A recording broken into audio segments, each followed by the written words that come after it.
তো যারা এখানে আসছেন অত্যন্ত কষ্ট করে আসছেন, কারণ ৩,০০০ টাকা বড় না, বড় হলো আমাদের সরকার, তারেক রহমানের সরকার একটি সুষ্ঠু নির্বাচনের মধ্য দিয়ে বাংলাদেশের ১৬ বছরের জঞ্জাট, বাংলাদেশের ১৬ বছরে যে গণতন্ত্রহীন, বাংলাদেশে যে একক নিয়ন্ত্রণের সরকার পরিচালিত হয়েছিল, সে ওই সকলের বিরুদ্ধে আমাদের নেতা তারেক রহমান দেশের বাইরে থেকেও আজকে আমাদের যে সকল নেতারা আপনাদের সামনে উপস্থিত আছেন, মুক্তার হোসেন ভান্ডারী, আনোয়ার হোসেন মাহান, আমাদের ফারুক বাবুল, আব্দুল লিটন, শহীদুল্লাহ সহ আমাদের ছাত্রদল, যুবদল, অনেক নেতা যারা ১৬ বছর ধরে গণতন্ত্রের জন্য লড়াই করে সেই ৩৬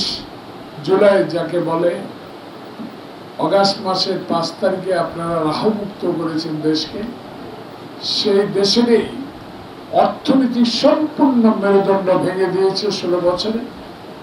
দলের জন্য করেছে, নিজের পকেট ভারী করেছে তারা আওয়ামী লীগ।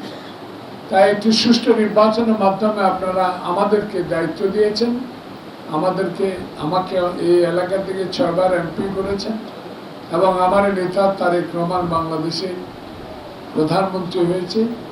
লক্ষ্য রাখতে হবে, তারই বাবা বাংলাদেশের স্বাধীনতার ঘোষক ছিলেন, বাংলাদেশের সেক্টর কমান্ডার ছিলেন, যুদ্ধ করে বাংলাদেশ স্বাধীন করেছেন এবং স্বাধীনতার ঘোষক ছিলেন। তারই মা বাংলাদেশে এরশাদ বিরোধী আন্দোলনে আপসী নেতৃত্ব লাভ করেছেন। বাংলাদেশের মানুষ তাকে মা বলে ডাকে।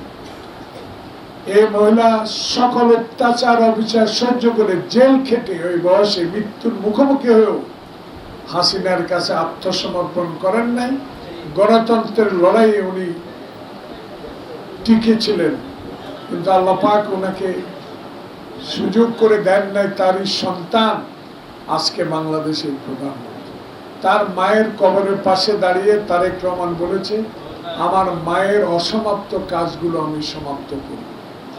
তার ইঙ্গিত আপনারা দেখতে পাচ্ছেন। নির্বাচনের আগে উনি বলেছে এই কাজগুলো আমি করব, যেমন খাল কাটবে, ফ্যামিলি কার্ড দিবে, কৃষকের ঋণ মকুব করবে, বাংলাদেশের মসজিদ মন্দিরগুলোতে যারা ইমাম মুয়াজ্জিম এবং হিন্দু উপাসনালয় চালান তাদের মধ্যে অর্থ বিতরণ করবেন, সেটা উনি করেছেন, করার চেষ্টা করছেন।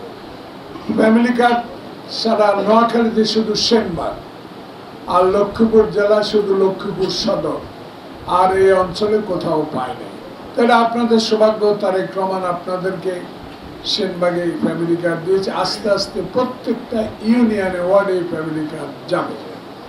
এই নির্বাচনের প্রতিশ্রুতিগুলো আমাদের প্রিয় নেতা তারেক রহমান সকাল থেকে সন্ধ্যা পর্যন্ত খেটে বাংলাদেশকে সচল করার জন্য, অর্থনীতিকে সচল করার জন্য।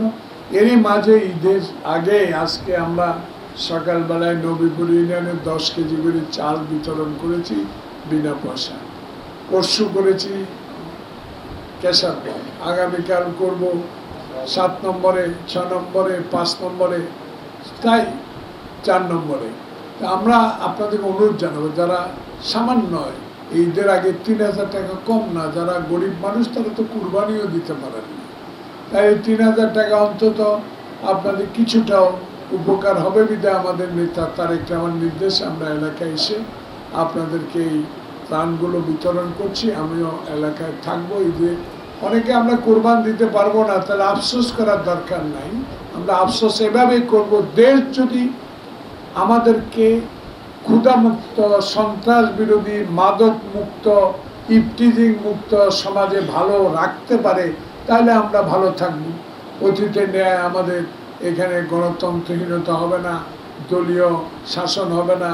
তাই আমি মনে করি আজকে যারা এখানে বিভিন্ন উপজেলা ইউনিয়ন ৪, ৫ এবং ৬ মনে হয় ৩ ইউনিয়নের যারা আসছেন, আর বাকিগুলো আমরা কি করে দিবে আমি জানি না, এগুলা কালকের মধ্যে দেওয়া উচিত, না হলে টাকা কোনো উপকারে আসবে না।